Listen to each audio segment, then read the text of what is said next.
छर्रा छन् हजुर। यसमा छर्रा अझै छन्। कतिवटा छर्रा यसमा 5वटा छर्रा छन्। एक सरीमा हजुर।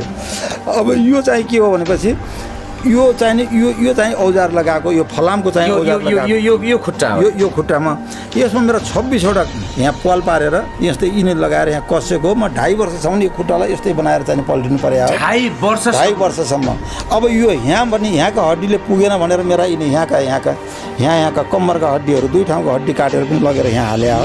बहिष्कार गर्ने क्रममा अब हामीहरू अघि बढिरहेको अवस्थामा साई नेपाली सेनाका त्यो 2वटा गाडीहरू आएर हामीहरूको चाहिने आन्दोलनलाई चाहिने आन्दोलनको अगाडिबाट ती गाडीहरू रोकेर 81 उनीहरूले ठोक सालेहरूलाई भनेर चाहिँ यस्तै खाले आवाज आयो। अनि त्यहाँ बसेका चाहिने सेनाहरूले पर्र गोलीका पर्राहरू छुटे। गोलीका पर्राहरू छुटेपछि म र अब संयोगले त्यो शहीद शहादत प्राप्त गरिसक्नुभयो उमेशचन्द्र थापा हामी साथै रहेछौँ। अनि उहाँ चाहिने अब गोली लागेर लडेर भुइँमा लड्नुभयो। त्यसको केही सेकेन्डमै यहाँ त गोली चल्यो, अब गोली त यतातिर पनि चल्न लाग्यो भनेर अब हाम्रो साथीहरू भागदौड चल्ने बेला म पनि भाग्ने कोसिस गर्न लागेँ होला। अब त्यस बेला मलाई पहिला गोली यो बायाँ खुट्टामा लाग्यो, त्यसपछि मेरो छाती यो कोखामा लाग्यो, त्यसपछि दायाँ खुट्टामा लागेपछि 3वटा गोली लागेपछि म पनि ढलेँ। तर म मुर्छा चाहिँ बेहोस चाहिँ अवस्थामा भएन। यसो हेर्ने बेलामा सबै साथीहरू तितर भइसकेका थिए। त्यो दिन के हो भनेपछि त्यस बेला शासन सत्ता राजा ज्ञानेन्द्रले लिएका थिए। उनीहरूले नगरको निर्वाचन गराउने भनेर नगर निर्वाचनको लागि अगाडि बढेका थिए भनेपछि हाम्रो दल लगायत 7 दलका नेताहरू त्यो नगर निर्वाचनको नौटङ्कीलाई सक्रिय बहिष्कार गर्नुपर्छ भनेर हामी लागि परेका थियौँ। त्यसैको सिलसिलामा हामी त्यो आन्दोलनलाई सफल हुन नदिनको लागि एकजुट भएर आन्दोलनमा अघि बढिरहेको अवस्था थियो। अब ठाउँमा चुनाव पनि भइरहेका थिए, तर चुनावको नौटङ्की मात्रै थियो। किनभनेपछि त्यहाँ चाहिँ मतदाताहरू उपस्थित थिएनन्, सिर्फ सेना र पुलिसहरूले मात्रै घेरेर त्यहाँ त्यो बुथ वगेरा राखिएको थियो।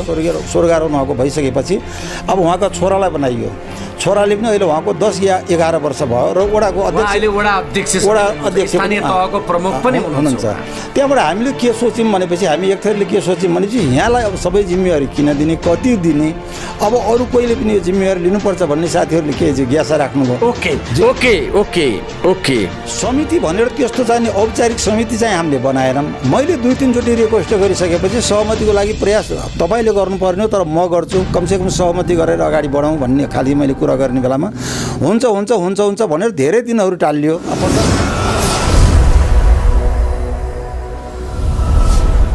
दर्शकवृन्द नमस्कार अनि यहाँहरूलाई हार्दिक स्वागत छ। हामी लुम्बिनी प्रदेशको दाङ जिल्लाबाट बोलिरहेका छौँ। दर्शकवृन्द, नेपाली काङ्ग्रेसको 14औं महाधिवेशन अहिले यति बेला वडा अधिवेशनहरू देशका विभिन्न भागहरूमा सम्पन्न हुँदैछन्।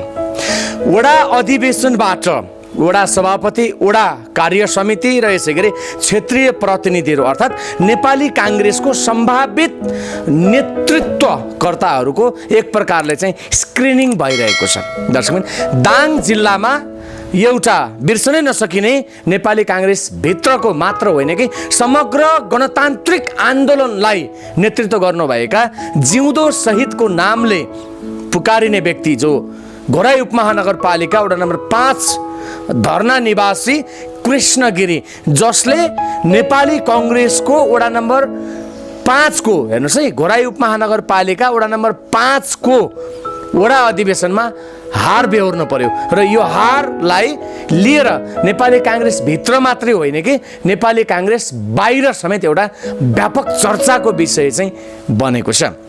कृष्ण गिरीले किन हार्नुभयो, के कारणले हार्नुभयो, उहाँ नेपाली काङ्ग्रेस प्रति सन्तुष्ट हुनुहुन्छ वा हुनुहुन्न, अथवा नेपाली काङ्ग्रेसले नेता तथा कार्यकर्ताहरूले गरेको योगदानलाई कसरी मूल्याङ्कन गरे त भन्ने विषय अहिले सर्वत्र चासोको विषय छ। दर्शकगण, उहाँको इतिहास मैले भनिहालौँ। 62-63 को वसन्त क्रान्ति, जसले सक्रिय राजतन्त्रलाई घुँडा टेकाएर सङ्घीय लोकतान्त्रिक गणतन्त्रात्मक शासन व्यवस्थाको जग बसाल्यो, त्यो बेला भएको आन्दोलनमा तत्कालीन समयमा दाङको घोराईमा उठेको आन्दोलनको ज्वारभाटा जो चाहिँ जनक्रान्तिको बेलामा चाहिँ उहाँ अग्र मोर्चामा खटिनु भएको थियो र तत्कालीन शाही सेनाले चलाएको गोली लागि उहाँ घाइते हुनुभयो र उहाँको फोटो, उहाँको खुट्टा यस्तो अवस्थामा हुनु पुग्यो। दर्शकगण, यो जिउँदो शहीद भनेर चिनिने कृष्ण गिरीसँग हामी यो अधिवेशनको विषयलाई लिएर कुराकानी गर्छौँ। कृष्णजी, स्वागत छ। धन्यवाद सर। यो फोटो तपाईँकै हो? मेरो आफ्नै हो। कति वर्ष अगाडिको हो? यो 62 साल माघ 26 गते भन्नाले करिब 16 वर्ष पुग्यो सायद। त्यस दिनको अलिकति कथा भनिदिनुहोस् न, त्यस दिनको भएको रियालिटी भनिदिनुहोस् न तपाईँले। अलिकति तपाईँको इतिहासलाई हामीले सम्झाइदिन खोजेको, त्यस पछाडि हामी अधिवेशनको विषयमा कुराकानी गर्छौँ। वास्तवमा त्यो दिन के हो भनेपछि त्यस बेला शासन सत्ता राजा ज्ञानेन्द्रले लिएका थिए।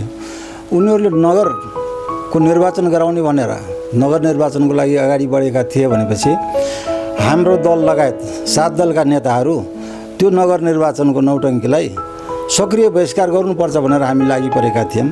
त्यसैको सिलसिलामा हामी त्यो आन्दोलनलाई सफल हुन नदिनको लागि एकजुट भएर आन्दोलनमा अघि बढिरहेको अवस्था थियो। अब ठाउँ ठाउँमा चुनाव पनि भइरहेका थिए, तर चुनावको नौटङ्की मात्रै थियो। किनभनेपछि त्यहाँ चाहिँ मतदाताहरू उपस्थित थिएनन्, सिर्फ सेना र पुलिसहरूले मात्रै घेरेर त्यहाँ त्यो बुथ वगेरा राखिएको थियो। त्यतिकैमा हामीहरू पनि नारा जुलुसका साथ अगाडि बढिरहेको अवस्थामा माथि अब त्यो त्यसबेला शाही नेपाली सेना भनेर भन्ने गर्थे। शाही नेपाली सेनातिरबाट 2वटा गाडीहरू आए। 2वटा गाडीहरू आएर हामीहरू अगाडि बढिरहेको अवस्थामा तर हामीले सिर्फ नारा जुलुस त हामी गरेका थियौँ, अरू कुनै ढुङ्गामुढा आदि इत्यादि कुनै गर्ने जरुरत पनि थिएन, हामीले त्यो गरेका पनि थिएन। भनेपछि नगर निर्वाचन बहिष्कार तत्कालीन शाही सत्ताले आयोजना गरेको जो नगरपालिकाको निर्वाचन थियो अथवा स्थानीय तहको निर्वाचन थियो, त्यसलाई तपाईँहरूले सक्रिय रूपमा चाहिँ बहिष्कार गर्दै हुनुहुन्थ्यो, नेपाली काङ्ग्रेस लगायत 7 दलले, राइट? त्यही बहिष्कार गर्ने क्रममा अब हामीहरू अघि बढिरहेको अवस्थामा शाही नेपाली सेनाका त्यो 2वटा गाडीहरू आएर हामीहरूको चाहिने आन्दोलनलाई चाहिने आन्दोलनको अगाडिबाट ती गाडीहरू रोकेर 81 उनीहरूले ठोक ठोक सालेहरूलाई भनेर चाहिने यस्तै खाले आवाज आयो। अनि त्यहाँ बसेका चाहिने सेनाहरूले पर्र गोलीका पर्राहरू छुटे। गोलीका पर्राहरू छुटेपछि म र अब संयोगले त्यो शहीद शहादत प्राप्त गरिसक्नु उमेश चन्द्र थापा हामी साथै रहेछौँ। अनि उहाँ चाहिने अब गोली लागेर लडेर भुइँमा लड्नुभयो। त्यसको केही सेकेन्डमै यहाँ त गोली चल्यो, अब गोली त यतातिर पनि चल्न आयो भनेर अब हाम्रो साथीहरू भागदौड चल्यो। भागदौड चल्ने बेला म पनि भाग्ने कोसिस गर्न लागेँ होला। अब त्यस बेला मलाई पहिला गोली यो बायाँ खुट्टामा लाग्यो, त्यसपछि मेरो छाती यो कोखामा लाग्यो, त्यसपछि दायाँ खुट्टामा लागेपछि 3वटा गोली लागेपछि म पनि ढलेँ। तर म मुर्छा चाहिँ बेहोस चाहिँ अवस्थामा भएन। यसो हेर्ने बेलामा सबै साथीहरू तितर भइसकेका थिए। अनि मेरो एकजना नजिकैको साथी मैसँग सँगै हिँडिराखेको साथी गणेश भन्ने अलि पर दौडिराखेको देखेँ। मैले गणेश भनेर उनलाई बोलाएँ। बस उनले पनि यसो हेरेँ। अब त्यहाँ हेरेर मलाई अब स्याहार नआउने अवस्था पनि थिएन। अनि त्यसपछि अब त्यो त्यतिका गोली चलेर 2जना मान्छे ढलिसकेपछि अब त्यहाँ सबै कुनै पनि मान्छेहरू भएन। अनि तिनी चाहिने जो गोली हान्ने जत्था हो त्यो जत्था पनि त्यहाँबाट गएपछि त्यसका केही मिनटपछि त्यही जत्था आएर फेरि अब हामीहरूलाई उठाउने कोसिस गर्यो। उठाउनको लागि भनेर आएको रहेछ। मलाई भन्दा पहिले शहादत प्राप्त गरिसक्नुभएका उमेश चन्द्र थापाको लास चाहिँ उठाइयो। लासलाई उठाउने बेला एउटा दाउराको बिटो फाले जस्तै झऱ्याम्म त्यो गाडीमा हाल्ने बेलामा मलाई डर लाग्यो। मलाई पनि अब त्यसै गरिकन फाल्ने हुन्। अनि मेरो नजिकमा ती सेनाको जत्थाहरू आउने बेलामा मेरा 2टै खुट्टा भाँचेका छन्, कमसेकम अलि सुस्त राख्नु होला है भनेर मैले भने। अब मलाई चाहिने गाडीमा अलिकति सुस्तै हिसाबले राखेँ। अनि त्यस बेला हामीलाई चाहिने अब हामी दुवैजनालाई अब त्यो महेन्द्र अस्पतालमा लगियो। अब उहाँले चाहिने शहादत प्राप्त गरिसकेको हुनाले उहाँको लास कता लगियो कता राखियो मलाई थाहा भएन। मलाई फेरि प्रारम्भिक उपचार गरिसकेपछि अब मलाई माथि शाही नेपाली सेनाको ब्यारेकमा लगियो। तपाईँलाई काठमाडौँ लग्नुपर्छ भनेर उहाँहरूले भन्नुभयो। काठमाडौँ लग्नुहुन्छ भनेपछि मलाई मेरा घरका जहान कुनै छोराहरूलाई पनि कमसेकम बोलाइदिनुहोस्, मेरो यो अवस्था भइसक्यो भन्ने बेलामा तिम्रा छोरालाई अब हामीले उतै काठमाडौँ तिम्रा छोरासँग भेट हुन्छ, अब अहिले तिमी जानुपर्छ भने चबक चुबुक छोपेर मलाई चाहिने त्यहाँबाट हेलिकप्टरमा उडाएपछि काठमाडौँ जाने भनेको हेलिकप्टर त पश्चिमतिर मोड्यो। म बेहोस त भएको थिएन। बेहोस नभएपछि मैले अब यतातिर मोडिएपछि कतातिर लग्न लाग्यो भने अब केही बेरका मलाई नेपालगञ्ज पुर्याइयो र नेपालगञ्जमा मलाई त्यहाँ सामान्य एउटा औषधि पानी भन्ने जस्तो त्यहाँ घाउछाउ सफा आदि इत्यादि गर्ने काम त्यहाँ भएको हो। भनेपछि यो तपाईँले त्यस दिनको घटना बताउनु भयो। राजनैतिक परिदृश्यमा चाहिँ दाङ जिल्लामा तपाईँको इहलीला छँदै र समाप्त भइसकेपछि पनि यो नामलाई कदापि दाङको चाहिँ यो राजनीतिले तपाईँको नाम भुल्ने छैन, यो हामी आशा गर्छौँ। अब अलिकति हामी पार्टीतिर कुरा गरौँ है, जो अहिले चर्चाको विषय चलिरहेछ। तपाईँले आफूलाई काङ्ग्रेस मान्नुहुन्छ अथवा तपाईँ काङ्ग्रेसको क्याडर हो अथवा तपाईँ को हो, परिचय दिनुहोस् त यो पार्टीगत हिसाबमा। म वास्तवमा नेपाली काङ्ग्रेसको एकजना अहिले म क्रियाशील सदस्य हुँ। म नेपाली काङ्ग्रेसको एकजना कार्यकर्ता हुँ। तत्कालीन समयमा तपाईँ जति बेला चाहिँ सक्रिय स्थानीय तहको स्थानीय अथवा लोकल होइन त्यो बडीको चाहिँ चुनाव थियो, त्यो चुनावलाई बहिष्कार गर्ने बेला पनि तपाईँ काङ्ग्रेस हुनुहुन्थ्यो वा त्यति बेला सर्वसाधारण हुनुहुन्थ्यो वा तपाईँको त्यति बेलाको पहिचान के थियो? म त्यस बेला पनि म काङ्ग्रेसको क्षेत्रीय प्रतिनिधि थिएँ। अब किन गाउँबाट चाहिँ आउनु पर्थ्यो, म क्षेत्रीय प्रतिनिधि भएर आएको थिएँ। म क्षेत्रीय प्रतिनिधि थिएँ। त्यो तत्कालीन समयमा पनि तपाईँले एक प्रकारले भन्यो भने नेपाली काङ्ग्रेसको नेतृत्व तहमै हुनुहुन्थ्यो। नेतृत्व तहमै थिएँ। कृष्ण गिरी अहिले 14औं महाधिवेशनमा आइसकेपछि 14औं महाधिवेशनको वडा अधिवेशन 18 गतेदेखि सुरु भयो, भदौको 18 गतेदेखि। जीवनमा यो नेपाली काङ्ग्रेसको आन्तरिक सत्ता प्राप्तिका लागि चाहिँ भएको चुनाव तपाईँको जीवनमा यो पहिलोचोटि थियो वा योभन्दा अगाडि पनि तपाईँले चुनावको सामना गरिसक्नु भएको थियो? आन्तरिक अधिवेशनको चुनाव न, यो पार्टीको अधिवेशनमा अब म जहिलेदेखि अब चाहिँ 47 सालमा मैले चाहिँ सदस्यता 54 सदस्यता लिएको हुँ, त्यसपछिका सबै खाले चुनावमा मैले भाग लिएको छु। सबै खाले चुनावमा भाग लिए पनि अब हाम्रो यसरी यो चुनावको प्रतिस्पर्धा यो चाहिँ भएको थिएन। धेरै जसो हाम्रो सहमतिमै टुङ्गिने गर्थ्यो। सहमतिमा मात्रै नभएर हाम्रो अहिले जुन सभापतिजी हुनुहुन्थ्यो, उहाँको चाहिँ बुवा चाहिँ उहाँको चोलामणि दाहाल हुनुहुन्छ, उहाँ अहिले स्वर्गीय हुनुहुन्छ। पहिले उहाँलाई सभापति बनाइयो। उहाँलाई सभापति बनाएपछि उहाँ बाँचुन्जेलसम्म उहाँलाई सभापति बनाइयो। बाँचुन्जेलसम्म सभापति बनाइयो। अनि उहाँ स्वर्गारोहण उहाँको भइसकेपछि अब उहाँको छोरालाई बनाइयो। छोराले पनि अहिले उहाँको 10 या 11 वर्ष भयो र वडाको अध्यक्ष स्थानीय तहको प्रमुख पनि हुनुहुन्छ। त्यहाँबाट हामीले के सोच्यौँ भनेपछि हामी एक थरीले के सोच्यौँ भनेपछि यहाँलाई अब सबै जिम्मेवारी किन दिने, कति दिने, अब अरू कोहीले पनि यो जिम्मेवारी लिनुपर्छ भन्ने साथीहरूले के जिज्ञासा राख्नुभयो। ओके गिरिजी, म तपाईँसँग त्यो पाटोमा जानुभन्दा अगाडि पनि एक दुईवटा प्रश्न राखेँ, त्यस पछाडि जोड्नु होला तपाईँले। अहिले पनि देशैभरि नेपाली काङ्ग्रेसको वडा अधिवेशनबाटै सुरु गरौँ, लगभग देशका विभिन्न भागहरूमा सर्वसहमतिको नारा आइरहेछ र धेरै ठाउँमा सर्वसहमतिले 19 वर्षको एउटा चाहिँ कलिलै उमेरको चाहिँ एकजना बहिनी दैलेखमा, यसै गरी चाहिँ अन्य ठाउँहरूमा पनि होइन एउटा युवा पङ्क्तिले पनि नेतृत्व पाइरहेछ त्यो सर्वसहमतिकै आधारमा। दाङ जिल्लाका पनि धेरै वडाहरूमा चाहिँ सर्वसहमति भयो भनौँ। यसपटकको लहर चाहिँ सर्वसहमतिमा जोड दिएको अवस्थामा तपाईँले सर्वसहमतिको प्रयास गर्नु भएन त्यहाँ?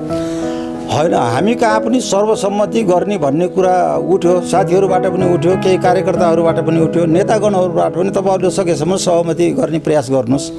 अनि त्यो सहमतिको लागि वास्तवमा अब अलिकति उहाँहरू सभापति जो बहालवाला सभापति हुनुहुन्छ, उहाँले न अलिकति चाहिने अब यो सहमति गरौँ भन्ने खालको कुरो ल्याउनु भएको भए अझै राम्रो हुने थियो। एक्ज्याक्टली गिरिजी, मैले भन्न खोजेको चाहिँ यहीँनिर हो। समिति बनाउनु भयो कि भएन? जस्तो सर्वसम्मतिको लागि चाहिँ समिति बनाएर एक लेभलको प्रयासै नभएर चाहिँ चुनावमा होमिने वातावरण भयो कि?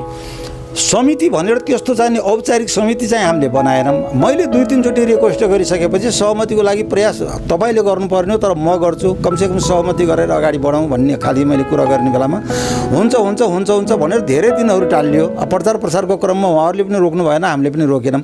चुनावको 2 दिन अगाडि लौ त त्यसमा एउटा सहमतिको लागि 3 जना साथीहरू बस्छौँ, तपाईँहरूतिरबाट 3 जना बस्नुहोस्, हामीतिरबाट 3 जना बस्छौँ भनेर उहाँहरूले भन्नुभयो। भनेपछि अब यो विषयमा चाहिँ प्रश्न पार्नुहोस् त। अघि तपाईँले भन्नुभयो नि जस्तो अहिले बहालवाला स्थानीय सरकार प्रमुख वडा अध्यक्ष विष्णुमणि दाहाल जो चाहिँ नेपाली काङ्ग्रेसको समेत वडा सभापति हुनुहुन्छ, राइट? मतलब उहाँको बिचमा र तपाईँहरूको बिचमा तालमेल मिलेन? वास्तवमा यसपालि तालमेल मिलेन। सहमतिको लागि बस्ने बेलामा त वडा अध्यक्ष पनि उहाँ पनि सभापति पनि बस्नु भएको थियो, उहाँहरूको 3 जना हामीहरू 3 जना भएर बस्यौँ। अनि सहमति कसरी गर्ने भन्ने त कुरो भयो। अनि सिटको बाँडफाँडको कुरा आयो। सिटको बाँडफाँडको कुरा आउने बेलामा उहाँहरूले के भन्नुभयो भने चाहिँ सभापति पनि हामीलाई दिनुहोस्, अरू 18वटा सिट पनि दिनुहोस्। 18 र 1 19, हामी कहाँ जम्मा 26वटा सिट पाइने हो। अब अहिले अपाङ्गसँग गरेर 27वटा सिट भएको छ। 19वटा उहाँहरूले लिने, 6-7वटा मात्रै हामीलाई दिने भन्ने जस्तो कुरा भयो। मैले पनि त्यसरी चाहिँ किन भन्नुहुन्छ, कमसेकम अलिकति मिलाएर लग्ने खालको कुरो गर्नुहोस्, कमसेकम सम्मानजनक तरिकासँग हामीलाई पनि सिट दिनुहोस्। अब यो चाहिँ सभापति पनि दिने, 18वटा पनि दिने, यसरी कहाँ कुरा मिल्छ र भनेर मैले कुरा राखिसकेपछि कुरा मिल्दैन भने ठिकै छ, अब चुनावमा लागौँ त भने यो कुरा यो विष्णुमणि दाहाल उहाँले भन्नु। ओके, त्यसो भए म अलिकति तपाईँलाई यो लाइनको कुरा गर्छु। तपाईँ यो प्रश्नको जवाब दिन बाध्य हुनुहुन्न, तपाईँलाई मन लाग्छ दिनुहोस्, मन लाग्दैन नदिनुहोस्। केन्द्रदेखि यहाँ आउँदाखेरि अथवा चाहिँ जिल्लाबाट चाहिँ घोराई उपमहानगरपालिका वडा नम्बर 5 को अधिवेशनसम्म जाँदाखेरि त 2 लाइन त प्रष्ट देखियो। 2 लाइन त हो, तर हामी कहाँ भएको लाइन त्यो 2 लाइन मध्येको पनि कस्तो लाइन हो भनेपछि हाम्रो त्यो केन्द्रको लाइन पनि होइन, जिल्लाको लाइन पनि होइन, क्षेत्रको लाइन पनि होइन, एउटा सिर्फ त्यो लाइन मात्रै हो। यतिका वर्षसम्म यहाँहरूले मात्रै गर्नुभयो, यहाँहरूलाई मात्रै कति दिने, अब अर्को बगानले पनि हामीले पाउनुपर्छ भनेर एउटा मनोज केसी सभापति म उठे, त्यही मात्रै लाइन हो, नत्र पनि कुनै क्षेत्रबाट प्रभावित भएर जिल्लाबाट या केन्द्रबाट प्रभावित कसैबाट इन्फ्लुएन्स थियो। त्यसो भए तपाईँले त्यो अधिवेशनमा चुनाव हार्नुभयो, राइट? चुनाव हार्यो हजुर। कति मत प्राप्त गर्नुभयो? मैले 132-33 मत 132-33 मत प्राप्त गर्नु। हजुर हजुर। जेस चुनावमा हार्यो। चुनावमा हार्यो। तपाईँलाई हराउनका लागि चाहिँ केन्द्रबाट, जिल्लाबाट, क्षेत्रबाट कसैले भूमिका खेल्यो त्यस्तो नेता? जिल्ला केन्द्रबाट कसैले खेलेनन्, तर अब जिल्लाबाट भन्नाले अब जिल्लाबाट त्यो जिल्लाबाट सरसल्लाह भएर होइन कि त्यहाँ अब जिल्ला सदस्यसम्म भएका अर्जुन कुमार योगी भन्ने हाम्रा हुनुहुन्छ, उहाँ अहिले नेपाल शिक्षक सङ्घको लुम्बिनी प्रदेशका अध्यक्ष पनि हुनुहुन्छ। अब उहाँ त्यही प्रदेश नम्बर त्यही वडा नम्बर 5 कै हुनुहुन्छ। अब उहाँहरूको पनि टिम हो, विष्णु दाहालसँगैको उहाँहरूको टिम हो। अब उहाँहरू त हराउनेमा लाग्नुको स्वाभाविकै कुरो पनि हो। अब त्यो नत्र भने अब जिल्ला क्षेत्रबाट निर्देशित भएर यिनीहरूलाई हराउनु या जिताउनु भन्ने आदेश उपदेश भएको मलाई थाहा छैन, त्यो होइन होला। त्यसो भए यसलाई अब यो रह्यो चुनावको टेक्निकल पार्ट जसमा तपाईँले पराजय भोग्नुभयो, तर समग्रतामा चाहिँ जो 21 जना सहित देखिने गरी अरू बाँकी अज्ञात शहीदहरू हुनुभयो नि, जसरी चाहिँ देशमा गणतन्त्र ल्याउनका लागि रगत बगाइयो, ज्यानै तपाईँको चाहिँ होमियो देशका लागि, यत्रो योगदान दिएको व्यक्ति जसलाई जिउँदो शहीदको रूपमा चाहिँ मानिँदै आएको छ, पुजिँदै आएको छ र एउटा आस्थाको रूपमा चाहिँ राखिएको छ भने तपाईँलाई त्यो वेट, सम्मान, त्यो चाहिँ शहीदप्रतिको एउटा हुन्छ नि समर्पण भाव त नेपाली काङ्ग्रेसले राखेन भन्ने विषयमा चाहिँ चिन्तित हुनुहुन्छ तपाईँ?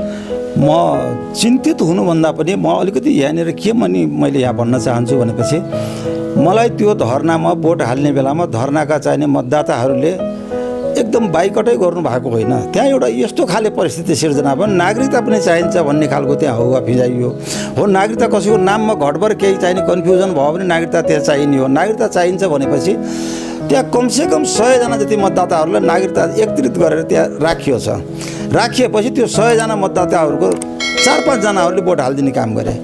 यदि ती मान्छेहरूले पनि हामीलाई भोट हालेको भएपछि त कोहीले उता हाल्दो, कसैले यता हाल्दो, केही न केही त्यो त्यसबाट हाल्ने। त्यो हिसाबले हेर्दाखेरि तपाईँलाई त तपाईँको पक्षलाई भनौँ न प्रष्ट रूपमा चाहिँ विष्णुमणि दाहाल इतरको पक्षलाई हराउनलाई त त्यहाँ हरेक षड्यन्त्र गरिएको छ। अनेक षड्यन्त्र भए। अब कमजोरी हाम्रो पनि रह्यो, त्यसलाई हामीले रोक्न पनि सक्नु पर्थ्यो, तर रोक्न सकिएन। उनीहरू वडाका अध्यक्ष पनि भएका र सङ्गठनभित्रको चुनावमा यस्तो जातिभित्तिक ज्यादती होला भन्ने सोचिया पनि थिएन। त्यो कल्पनाभन्दा बाहिर। किनभने योभन्दा अगाडि पनि हामी कहाँ यस्तो चुनाव कहिले भएको थिएन, यो पहिलो पटक हो। इथिक्सको राजनीति त भएन त, तर सिद्धान्तको कुरा हैन। आउनु पर्ने मान्छेलाई नै भनौँ न, ल्याउनु पर्ने मान्छेलाई पनि जसरी हुन्छ हराउनु पर्छ, ओढैबाट सिध्याइदिनुपर्छ, राजनीतिक रूपले स्याक गरिदिनुपर्छ होइन, राजनीतिक जीवन नै समाप्त गरिदिनुपर्छ भन्ने भावनाबाट उत्प्रोत भए जस्तो लाग्यो नि तपाईँलाई? त्यो भयो जस्तो लाग्यो, कताकति त्यो लाग्यो। किनभने कतिपय त उहाँहरू जो जितेका उम्मेदवारहरूले पनि, केही उम्मेदवारहरूले त हामीलाई पनि भोट हाल्ने उहाँहरूको इच्छा थियो, त्यो मध्येखाले पनि त्यो भोट 4 जना मान्छेलाई बुझाउनु पर्थ्यो, उनीहरूले अर्काले भोट हालिदिन्थे। उम्मेदवारलेसम्म त्यहाँ भोट हालेनन्, यिनीहरूलाई पनि भोट हाल्छन् भन्ने उद्देश्यले। तर अब त्यो रोक्न सकिएन, कमजोरी हाम्रै रोक्न सक्नु भएन। त्यो आवाज हामीले उठायौँ। आवाज उठाउने बेलामा पनि उहाँहरू एकदम लागि परेर अब सबै एकलौटे भइसकेपछि अब के गर्ने, अब कि त त्यहाँ लड्नै पऱ्यो, भिड्नै पऱ्यो। मेरो स्वभाव त फेरि के हो भनेपछि हुन्छ भने अब सरसल्लाह अनुसार नै चल्ने, अनि त्यो जोर जुलुम गरेर त्यो भाती छन्न गर्ने मलाई अलिकति शर्म पनि लाग्छ, लाज पनि लाग्छ। मैले तपाईँको पक्षबाट अथवा तपाईँले नेतृत्व गर्नुभएको अथवा तपाईँ जुन लाइनमा हुनुहुन्थ्यो त्यहाँ तत्कालीन वडा स्तरीय लाइन भनौँ न, इतरको लाइनमा सबैजनाले हात बिहोर्नु पऱ्यो? सबैजनाले हात बिहोर्नु पऱ्यो। 2 जनाले चाहिने यो निर्विरोध भएको थियो, उहाँहरूको 1 जना अपाङ्ग हुनुहुन्थ्यो र 1 जना चाहिने चौधरी महिला हुनुहुन्थ्यो। उहाँहरू 2 जना भयो, निर्विरोध हुनुभयो। हाम्रो चाहिने ग्रुपतिरबाट चाहिँ हुनुहुन्थ्यो उहाँहरू, जो बाँकी हामी सबैले हार्यौँ। तपाईँको हारलाई लिएर यो अप्रत्याशित रूपमा चाहिँ हार भयो, नेपाली काङ्ग्रेसले मान्छे चिन्न सकेन होइन, त्यत्रो जिउँदो शहीदलाई नै हराइदिने, साँच्चैभन्दा शहीद बनाइदिने हेर्नुहोस् त होइन भन्ने हिसाबले विपक्षी पार्टीका मान्छेहरूले पनि सामाजिक सञ्जालहरूमा लेखिरहेछन्। काङ्ग्रेस पार्टीभित्र पनि यो एउटा बहस चाहिँ बनिरहेछ। कसरी हेर्नु भएको छ यो विषयमा? कसैले तपाईँलाई फोन गरेर यस्तो घटना भयो अथवा तपाईँले सामाजिक सञ्जाल हेर्दाखेरिका प्रतिक्रियाहरू कसरी लिनुहुन्छ यी सबै कुरालाई? मैले त बरु त्यो हार जस्तै अब त्यो हार हो, त्यो हार घोषणा भयो, हार जितको परिणामको घोषणा भइसकेपछि मलाई कति पनि खासै दुःख लागेको थिएन। चुनावमा उठिसकेपछि विजय पराजय स्वाभाविक हो भन्ने लागेको थियो। तर मैले हारेपछि जो जिल्लाका साथीहरूले, तमाम साथीहरूले कुरो उठाउनुभयो, चाहे हाम्रा पार्टीका हुन् चाहे अन्य पार्टीकाहरू हुन्, उहाँहरूले कुरो उठाएका र उहाँहरूले लेखेका कुराहरू र उहाँहरूले कमेन्ट गर्नुभएका कुराहरू हेर्ने बेलामा वास्तवमा चाहिने धेरैले चित्त दुखाउनु भएको थियो। धेरैले चित्त दुखाउने बेलामा मैले के सोचेँ भनेपछि मलाई जिल्लाले चिन्यो, सारा सबै ठाउँमा मलाई चिन्यो, पक्षले चिन्यो, विपक्षले चिन्यो, तर मैले आफ्नै गाउँ ठाउँमा पनि मैले आफ्नो पहिचान दिन सकिनँ छु। मेरो योगदानको मूल्याङ्कन भएन छ, कदर भएन छ। यहाँनिर म चुकेँ कि साथीहरूले बुझ्न नसके हो कि या त जोर जुलुममा पर्नुभयो भनेर त्यस बेलाभरि मलाई अलिकति चाहिँ मनमा केही खिन्नता चाहिँ आएको हो। दुःख लाग्दैन यस्तो अप्रत्याशित रूपमा चाहिँ जसको योगदानको कारणले गर्दाखेरि अहिले स्थानीय तह बनेको छ, स्थानीय तहमा चाहिँ वडा समितिहरू बनेका छन्, निर्वाचन भएको छ, जननिर्वाचित जनप्रतिनिधिहरू हुनुभएको छ, प्रदेशको संसद हुनुभएको छ, मुख्यमन्त्री हुनुभएको छ, सङ्घीय संसद मुख्यमन्त्री हुनुभएको छ। यत्रो एउटा चाहिँ उलट पुलट भयो, जसको रगत, जसको गोली, जसको चाहिँ त्यो हिम्मत होइन, त्यो फ्रन्ट लाइनमा चाहिँ तत्कालीन रूपमा शहादत दिनका लागि समेत तयार रहेका तत्कालीन शाही सेनाको छाती भनौँ न बन्दुकको चाहिँ छातीमा गोली चाहिँ थाप्न तयार भएका चाहिँ व्यक्तिहरूलाई यसरी हराउँदाखेरि चाहिँ व्यक्तिगत रूपमा पर्सनल्ली क्या, राजनीतिक रूपले त ठिक छ जित हार भन्नुभयो, तर पर्सनल्ली तपाईँलाई चाहिँ एकदम मुटु नै छेडेको जस्तो अनुभव हुँदैन? नै, मलाई अब केही दुःख लाग्यो, त्यो दुःख लाग्नु पनि स्वाभाविक हो। तर अब हामीले योभन्दा अगाडि जुन काम गरेका जुन उद्देश्य लिएर हामी आन्दोलनमा होमिएका थियौँ, तर त्यो गल्ती गरे काम भन्ने चाहिँ मलाई लागेको छैन। हामीले जे गरे काम राम्रै गरे काम। अब दलीय व्यवस्थामा यस्तो कहिलेकाहीँ हुन जान्छ। अब मैले हारेँ, अब त्यसलाई मैले सहर्ष स्वीकार गर्नुपर्छ। अब मबाट केही कमी कमजोरी भयो, त्यसलाई मैले अब आगामी दिनमा म सच्याएर लैजानुपर्छ भन्ने सोचमा छु। र अब चाहिने अब यो धेरै कुरा गर्नुभन्दा पनि मलाई के छ भनेपछि अब आगामी चुनावमा पनि अब यस्तै खाले धाँधलीहरू जुन हुन लागेका छन्, अब यो चाहिने नभइदिए हुन्थ्यो, स्वस्थ प्रतिस्पर्धा भइदिए हुन्थ्यो। प्रतिस्पर्धाको नाउँमा अब यस्तो खाले प्रतिस्पर्धा भयो भनेपछि त अब यो लोकतान्त्रिक गणतन्त्रको पनि सार्थकता कति रहने भयो र? यसमा त अब सारा सबै कुरा अब सिंहदरबारको अधिकार त गाउँमा आउँछ भन्थे, गाउँमा त के को अधिकार आउने हजुर? गाउँमा त यस्तो बवन्डर भइगयो कि बहुत बर्बाद भइगयो। अब यसले चाहिने अलिकति खिन्नता त आउँछ, तर खिन्नता आए पनि जे गरे काम त्यस बेला हामीले राम्रै गरे काम, हामीले हारेका होइन। त्यति बेलाको समयमा जसको एउटा चाहिँ उपमा पाउन पर्यो, अपमानित हुन पर्यो होइन, एक प्रकारले चाहिँ तपाईँ अपाङ्गको जीवन चाहिँ जिइरहनु भएको छ अहिले। एक प्रकारले तपाईँको शरीरलाई हिँडे डुलेको हामीले देखे तापनि समग्रमा चाहिँ तपाईँ स्वस्थ हुनुहुन्न अहिले पनि होइन, त्यो बस्न बन्दैन, त्यस्तो परिस्थिति छ। त्यो बेला मैले गल्ती गरेँ, यस्तो पार्टीमा लागेर त्यत्रो यो कम्तीमा खुट्टै भनौँ न गुमाउनु पर्यो, किन लागेछु, बेकारमा लागेछु, अहिले आएर यसरी हार बेहोर्नु पर्यो, साथीहरूले चाहिँ भावनै बुझ्दैनन् भन्ने पछुतो लाग्दैन? पछुतो लाग्दैन, मैले बेकार गरेछु भन्ने जस्तो लाग्दैन। किनभने बहुदलीय व्यवस्थामा एउटा पार्टीमा लाग्नु स्वाभाविकै हो।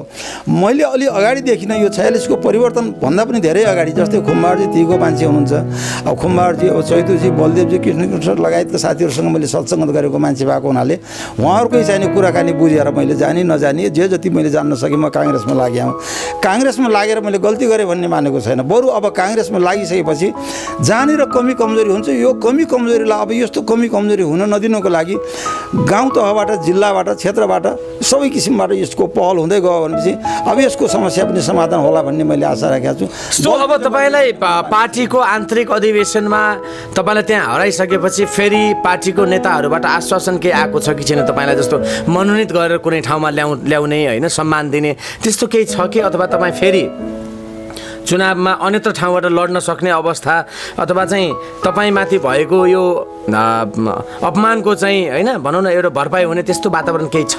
नै, अब पार्टीका नेताहरूसँग अब मेरो फोनसोन गर्नुहुन्छ, मैले हारेकोमा दुःख मान्नु भएको छ। अब त्यो सब कुरो स्वाभाविक पनि हो, ठिकै पनि हो। अब त्योदेखि बाहेक कुरो अब मलाई कतै ल्याउने कतै राख्ने भन्ने कुरो अब यतिखेर अब वडा अधिवेशन सुरु भइसकेपछि सबै पार्टीका नेताहरू पनि सबै वडा तहमा लाग्नुपर्ने हुन्छ। अब वडा तहमा लाग्नुपर्ने नेताले अब अहिले त्यहाँभन्दा बढ्ता उहाँहरूले के भन्न सक्नुहुन्छ र? मेरो हारप्रति उहाँहरू चिन्तित हुनुहुन्छ, दुःखी हुनुहुन्छ। अब जहाँसम्म अब आगामी राजनीतिक यात्रा तपाईँको कस्तो हुन्छ, के हुन्छ भन्ने सवालमा अब यो अधिवेशनको माहौल त सक्यो, फेरि फागुन चैतदेखि स्थानीय तहको चुनाव आउँछ। स्थानीय तहको चुनाव आउने बेलामा पनि मैले सकेसम्म अब हारेर जित्यो त्यो अलग पाटो हो। हाम्रो पार्टीलाई हाम्रो गाउँठाउँमा त्यसलाई एक ढिक्का बनाएर लग्ने क्रममा म कतै कुनै किसिमको मैले कसैसँग समझदारी गर्ने छैन। पार्टीलाई एक ढिक्का बनाएर लग्नको लागि म मनले वचनले कर्मले प्रतिबद्ध छु, प्रतिबद्ध भएर लाग्नेछु।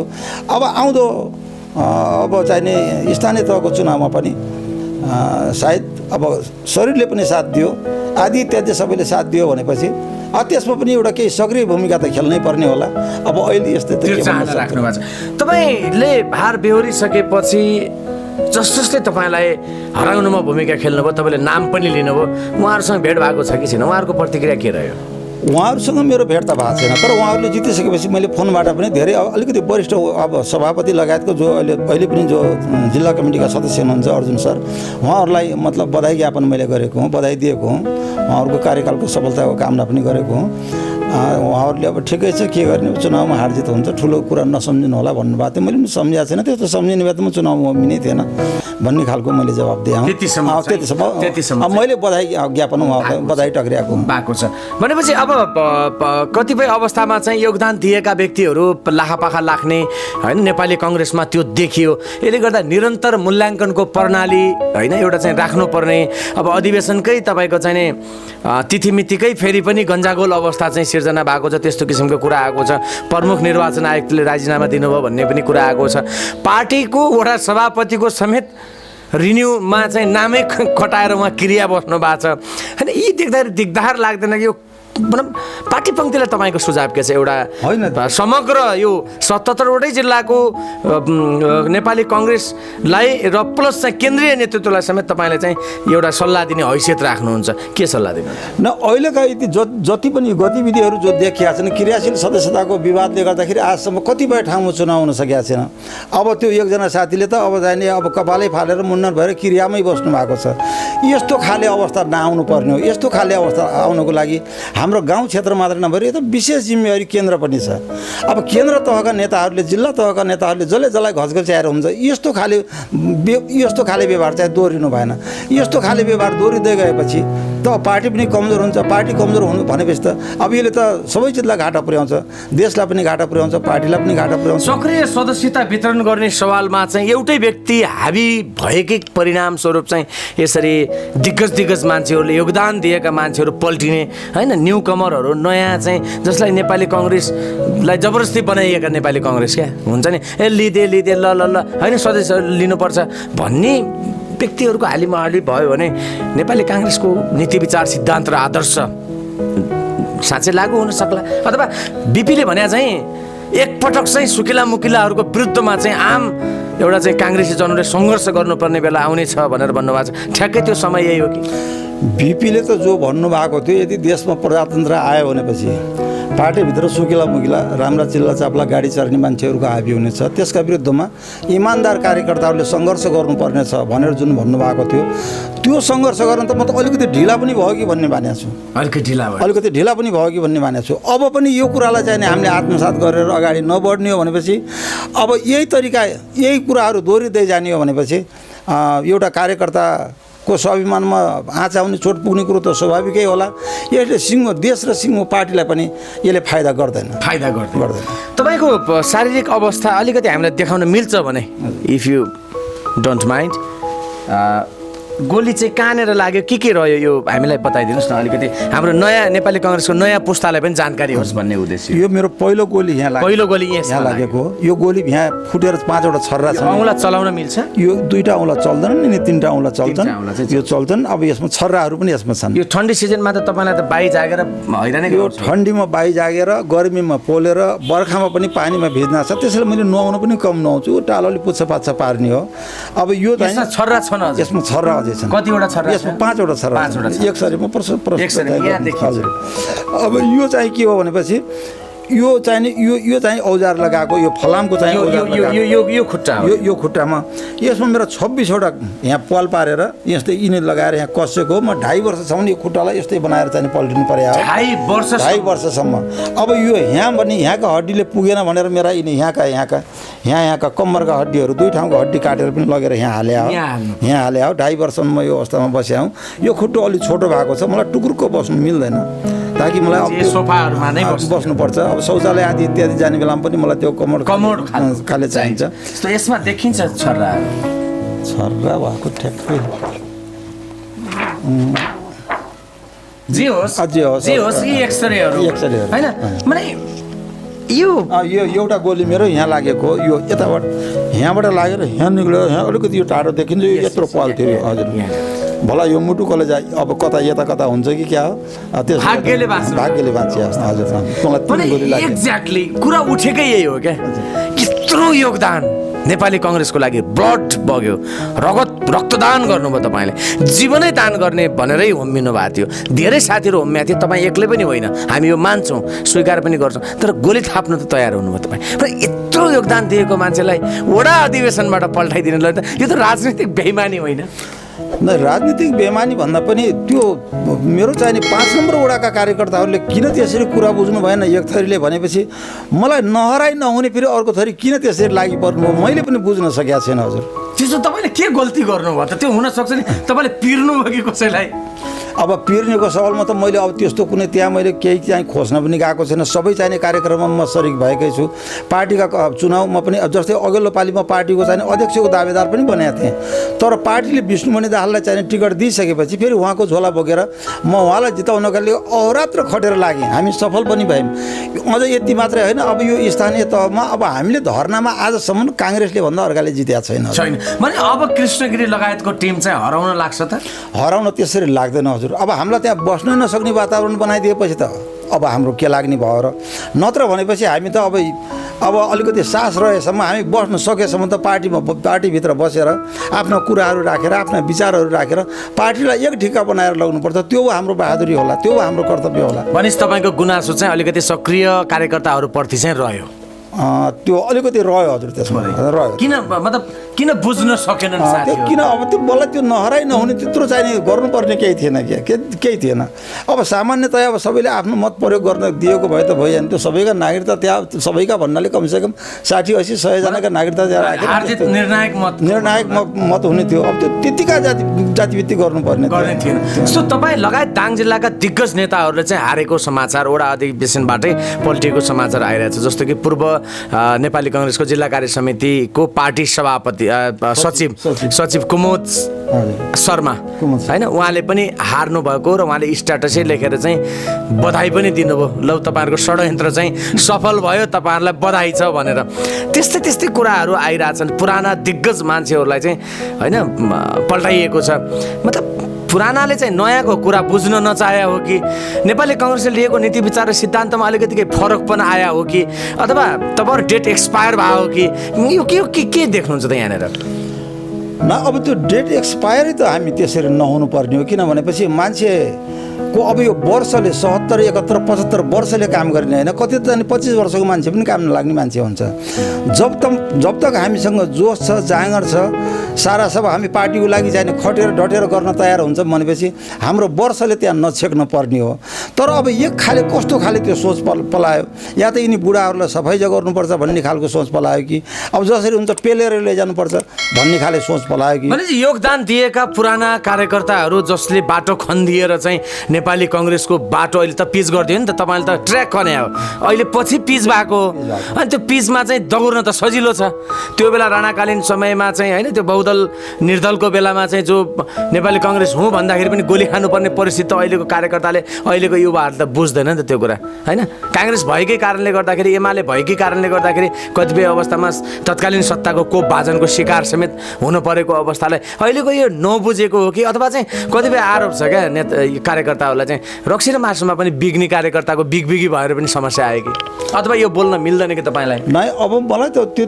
त्यतिसम्म जानकारी त भएको छैन हजुर तर जे होस् अब कार्यकर्ताहरूले आफ्नो हिसाबले जति मतदाताहरू हुनुहुन्थ्यो आफ्नो हिसाबले मात्रै मत प्रयोग गर्ने बहुत कम हुने भयो अब त्यसले गर्दाखेरि उहाँहरूको नागरिकता राखेर पनि जो भोट हाल्ने 4-5 जनाले भोट हाल्ने जुन वातावरण त्यहाँ बनाइयो मैले हार्नुको प्रमुख कारण त्यही हो भनेपछि त कांग्रेसले नै हराएको भन्ने विषयमा त अब कुनै शङ्का त रहेन मतलब पार्टीले हराएन कि म कांग्रेस हुँ भन्ने भावना राख्ने मान्छेले चाहिँ हराउन भूमिका खेल्नु होइन मतदान अधिकृतले त्यस्तो अलाग्दो हुँदाखेरि पनि केही बोल्नु भएन कि मतदान अधिकृत समेत उहाँले सेटिङमा लानु भएको होइन मतदान अधिकृतले अब बोल्ने त अब हामीले पनि केही आवाज उठाएपछि बोल्ने कुरो हो अब अहिलेको फेरि चुनाव प्रणाली पनि कस्तो भयो भनेपछि अब दुईटा गरिकन सायद 100 भन्दा बढ्ता उम्मेदवारहरू थिए त्यति लामा कागजहरू दिनु पर्थ्यो त्यो कागजहरू दिने बेलामा पनि को कसको मान्छे उहाँले त्यो हेरेर बस्ने चिन्ने कुरो पनि भएन त्यो असाध्यै यो नयाँ किसिमको चुनाव भएर हो कि के हो कि मान्छे त एकदम बहुत गजमज भयो त्यहाँ। गजमज हुने बेलामा त्यही भएर पनि अब त्यो धेरैजसो मान्छेले अब जो भोट हाल्न सकेनन्, भोट हाल्न पाएनन्, खै तपाईँको भोट हालिदिनुहोस्, किन त्यो गजङगुजुङ गर्नुभएको छ भने टाढाबाट मान्छेहरूले भन्ने त्यस्तो मान्छेहरू रेडिमेड बनाएर राखेको रहेछ। तिनै मान्छेहरूले गर्दाखेरि त्यो त्यस्तो भयो। मतदान अधिकृतहरूले कुनै पुलिस प्रशासनले ज्यादती गरेर बदमासी। अन्तमा के भन्नु छ तपाईँलाई? न अन्तमा मैले भन्नुपर्ने कुरामा त त्यति खासै त के छ र, तर म के भन्न चाहन्छु भनेपछि ठिक छ, चुनावको पिरियड हो, अब हार भयो जित भयो, अब यही कुरालाई अब हामीले सधैँभरि यसैलाई चाहिँ राखेर चाहिँ हुँदैन। अब आगामी दिनहरूमा पनि पार्टीले चाहिने निर्देश गरे बमोजिमका क्रियाकलापमा हामीहरू अगाडि बढ्नुपर्छ। पार्टीका पनि केही कमी कमजोरी भएपछि हामीले आवाज उठाउने ठाउँमा आवाज उठाउनको लागि पछि पर्नु हुँदैन र पार्टीलाई एक ढिक्का बनाएर जहिलेसम्म, जस्तो अब म एउटा धर्नाको कार्यकर्ता भएको नाताले धर्नामा आजसम्म हाम्रो पार्टीले कहिले पनि हारेको छैन। त्यसैले त्यो पार्टीलाई फेरि सधैँभरि जित दिलाउनको लागि जितेका साथीहरू पनि अहोरात्र भएर खटेर लाग्नुहोस्, हामी पनि खटेर लाग्छौँ, ताकि यिनले हारे यिनी गए यताउता भनेर अब मख पर्ने कुरा चाहिँ नगर्नुहोस्। अब हारेका साथीहरूलाई पनि मिलाएर लग्ने कोसिस गर्नुहोस्। त्यसले सबैको भलो छ, पार्टी एक ढिक्का हुन्छ, आगामी चुनाव पनि हाम्रो लागि राम्रो हुन्छ। यसै धन्यवाद समयका लागि। दर्शकबिन, हामीले जिउँदो शहीद कृष्ण गिरीसँग उहाँले नेपाली काङ्ग्रेसको 14औं महाधिवेशन अन्तर्गत भएको घोराई उपमहानगरपालिका वडा नम्बर 5 को वडा अधिवेशनमा हार बेहोर्नु परिसकेपछि दाङ जिल्लामा एउटा तरङ्ग आयो र त्यो तरङ्गको विषयमा चाहिँ उहाँले यसलाई कसरी लिनुभएको छ भन्ने विषयमा राजनैतिक बहस यहाँहरूको सामु प्रस्तुत गर्यौँ। दर्शकबिन, एउटा जिउँदो शहीदलाई हराउन उचित थियो कि थिएन, तपाईँले कमेन्ट मार्फत हामीलाई जानकारी गराउनुहोस् र नेपाली काङ्ग्रेसलाई यस्तै पुराना योगदान दिएका व्यक्तिहरूलाई चाहिँ सम्मान गर्नका लागि यो भिडियोलाई धेरैभन्दा धेरै सेयर पनि गर्नुहोस्। क्यामेरामा जीवन ओलीको साथमा म विष्णु देवकोटा आगे चाहन्छु। नमस्कार।